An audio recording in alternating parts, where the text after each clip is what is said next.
आजकल की बिजी दुनिया में जब आप कॉन्स्टेंटली लोगों से सराउंडेड रहते हो और डिस्ट्रैक्शंस आपकी फिंगर टिप्स पे रहते हैं, शायद सबसे इम्पोर्टेंट चीज जो आप कर सकते हो वो है अकेले रहना, सिर्फ अपने थॉट्स के साथ। इस वीडियो में आप सीखोगे कि कैसे दुनिया के सबसे सक्सेसफुल लोगों ने अकेले रह के दुनिया बदल दी। 17वीं सेंचुरी में एक young Isaac Newton Trinity college Cambridge में पढ़ रहे थे जब ग्रेट प्लेग इंग्लैंड में आया। उस टाइम भी लॉकडाउन हुआ था और न्यूटन को वापस अपने फैमिली फार्म पे जाना पड़ा जो एक बहुत ही शांत से गाँव में था, शहर की भाग दौड़ से बहुत दूर। अब इस एकांत में न्यूटन को बहुत ज्यादा टाइम और पीस मिल गया जिसकी उनको जरूरत थी डीप कॉन्टेम्पलेशन करने के लिए। अपने डिस्ट्रैक्शंस और स्टूडेंट्स और प्रोफेसर से दूर वो अपने आइडियाज एक्सप्लोर करने लगे नेचुरल दुनिया के बारे में। और इसी एकांत के टाइम न्यूटन ने ऑब्जर्व किया कि एक सेब उनके गार्डन में एक पेड़ से गिर रहा था। इस सिंपल ऑब्जर्वेशन से उनके दिमाग में एक बहुत बड़ा क्वेश्चन आया कि ये एप्पल हमेशा नीचे ही क्यों गिरता है, कहीं साइडवेज या ऊपर की तरफ क्यों नहीं। इस क्वेश्चन के बारे में सोच सोच के उनको यूनिवर्सल लॉ ऑफ ग्रेविटेशन मिला जो इतना ग्राउंड ब्रेकिंग कॉन्सेप्ट था जिसने हमारी पूरी दुनिया बदल दी। और इसी टाइम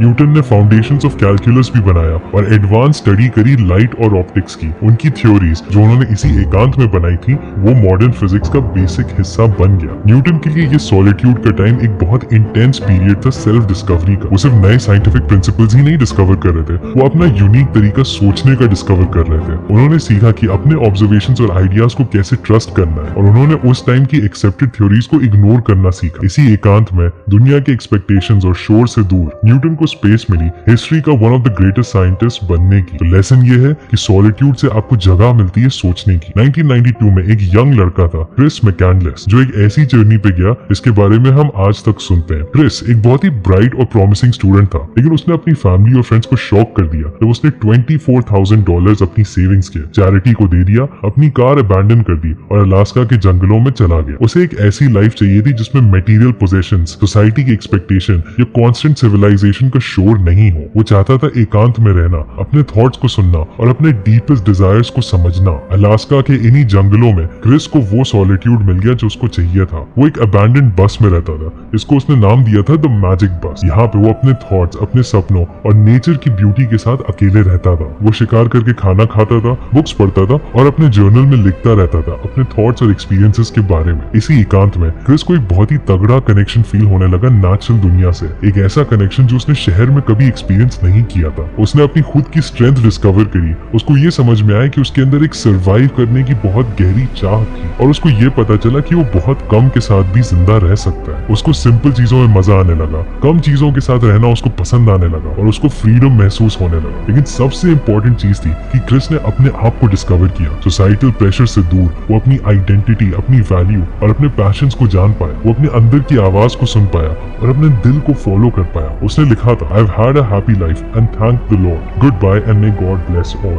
ये वर्ड्स उसके फाइनल नोट में मिले थे, जिससे हमें पता चलता है कि उसके सर्कमस्टांसेस के बावजूद उसके अंदर एक बहुत ही गहरा सेंस ऑफ पीस था। अनफॉर्चुनेटली कुछ महीने बाद पता चला कि वो मर गया था स्टारवेशन से, लेकिन याद रखने की बात यह है कि वो अपने मरते दम तक बहुत ही खुश था। इस पे एक मूवी भी बनी है जो बहुत इंटरेस्टिंग है, इनटू द वाइल्ड। तो यहाँ पे लेसन ये है कि अकेले नेचर में रहने से हमें अंदर से शांति मिलती है। समर ऑफ 1990 में एक यंग लड़की थी जोन रोलिंग, जिसकी मैनचेस्टर से लंदन जाने वाली ट्रेन 4 घंटे डिले हो गई थी। अब उसको ये नहीं पता था कि अगले 4 घंटे एकांत के एक ऐसा आइडिया उसके दिमाग में ले आएंगे जिससे दुनिया भर में करोड़ों लोग उसके फैन हो जाएंगे। इन 4 घंटों में जोन अपने थॉट्स के साथ अकेली थी। उसके दिमाग में कोई डिस्ट्रैक्शंस या एजेंडा नहीं था और उसका दिमाग इधर उधर भागने लगा। इसी शांति के टाइम एकदम से उसके दिमाग में एक इमेज आई, एक पतला सा चश्मिश लड़का जिसको पता नहीं था कि वो एक विज़र्ड है। ये लड़का था हैरी पॉटर और ये दुनिया का one of the most beloved characters बन गया। उसी एकांत के टाइम जोन के दिमाग में बहुत सारे कैरेक्टर्स और प्लॉट लाइंस आने लगे। Hogwarts school of witchcraft, the game of Quidditch and the dark wizard Voldemort, ये सारे एलिमेंट्स उसके दिमाग में अपने आप आने लगे। जब फाइनली उसकी ट्रेन की जर्नी खत्म हुई तो हैरी पॉटर की दुनिया पैदा हो गई थी। अगले कुछ साल जोन, जिसने अपना नाम लिखा जेके रोलिंग, वो इसी तरह से सॉलिट्यूड को यूज करके अपनी क्रिएटिविटी बढ़ाती रही। वो कैफेज में जाती थी और जब उनकी छोटी बेटी सो जाती थी तो वो उन क्वाइट मोमेंट्स में हैरी पॉटर की दुनिया को और जान देती थी। जेके रोलिंग ने काफी बार बताया कि ये पीरियड ऑफ सॉलिट्यूड उनके लिए बहुत इंपॉर्टेंट था अपने क्रिएटिव प्रोसेस को बढ़ाने के लिए। आप इमेजिन करिए अगर स्मार्टफोन्स 1990s में होते तो हो सकता है वो 4 घंटे वो पूरे टाइम रील्स में ही लगी होती और $1 बिलियन आइडिया कभी पैदा नहीं होता। स्पीकिंग ऑफ $1 बिलियन आइडियाज, एक और इंसान थे जो सॉलिट्यूड के बहुत बड़े फैन थे, स्टीव जॉब्स। जॉब्स काफी फेमस थे अपनी वॉक्स के लिए। वो पोलो ऑल्टो में बस टहलने निकल जाते थे। वो एमलेसली वॉक पे नहीं जाते थे, बल्कि वो पर्पसफुली इस टाइम को यूज करते थे रिफ्लेक्शन और डिसीजन मेकिंग के लिए। ऑफिस की आवाज से, लीडरशिप की प्रेशर से और दूसरों के ओपिनियन से दूर जॉब्स को फाइनली टाइम मिलता था क्लियरली और क्रिएटिवली सोचने के लिए। जॉब्स का ये मानना था कि ये मोमेंट्स ऑफ सॉलिट्यूड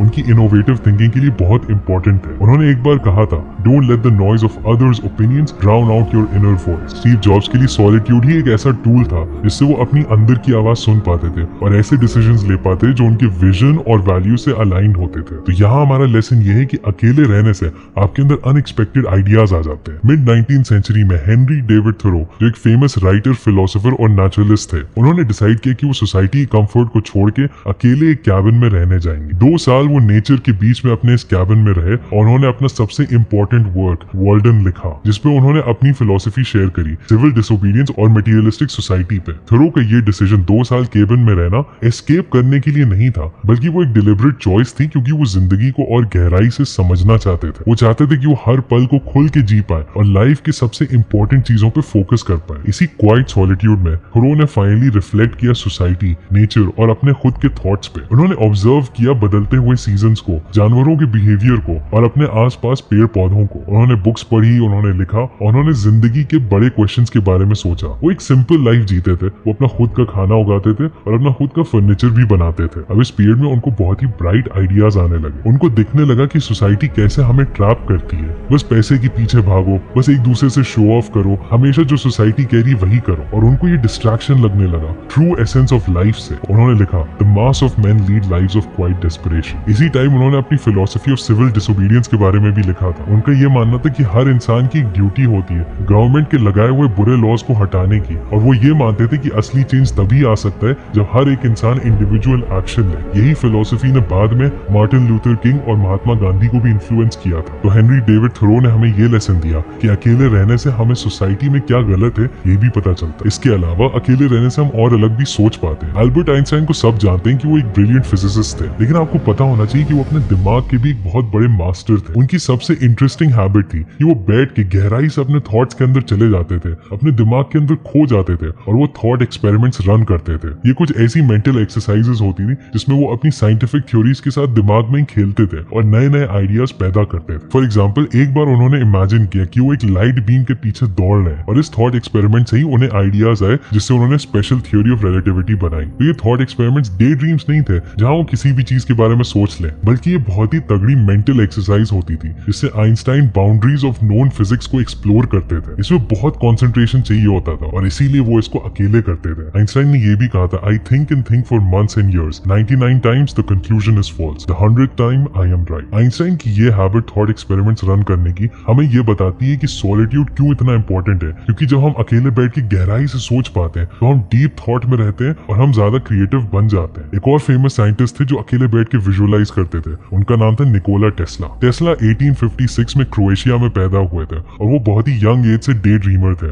उनकी हैबिट थी बहुत ज्यादा स्ट्रांगली चीजों को विजुअलाइज करने की अपने दिमाग में, और उनकी ये एबिलिटी इतनी स्ट्रांग थी कि काफी बार उनको अपनी इमेजिनेशन और रियलिटी में फर्क दिखता ही नहीं था। ये एबिलिटी उनकी लाइफ में जैसे जैसे वो बड़े होते गए बहुत ज्यादा यूजफुल हो गई, और ये एक ऐसा प्रोसेस था जिसमें अकेले रहना बहुत जरूरी था। टेस्ला जाने जाते थे कि वो रात भर अपनी लैब में अकेले काम करते थे, क्योंकि उनको रात का सॉलिट्यूड पसंद था। वो ये मानते थे कि एकांत में ही आइडियल कंडीशंस होते हैं क्रिएटिव थॉट और इन्वेंशन के लिए। एक बार उन्होंने कहा था, the mind is sharper and keener in seclusion and uninterrupted solitude. Originality आपके माइंड में तभी आती है जब आप बाहर के इन्फ्लुएंसेस से दूर होते हो। टेस्ला का सबसे significant breakthrough, the design of AC motor, उनको शांति में विजुअलाइजेशन के ही टाइम आया। उन्होंने पूरा मोटर अपने दिमाग में विजुअलाइज किया, अपनी इमेजिनेशन में ही वो उसको रन करते थे, मॉडिफिकेशंस बनाते थे और उसको रन करते हुए ऑब्जर्व करते थे। जब ये मोटर उनके दिमाग में पूरी तरह से क्लियर हो गया तो उन्होंने उसको फिजिकली बनाया और पहले अटेम्प्ट से ही वो एग्जैक्टली वैसा काम किया जैसे उन्होंने सोचा था। तो लेसन स्टोरी में ये है कि अकेले रह के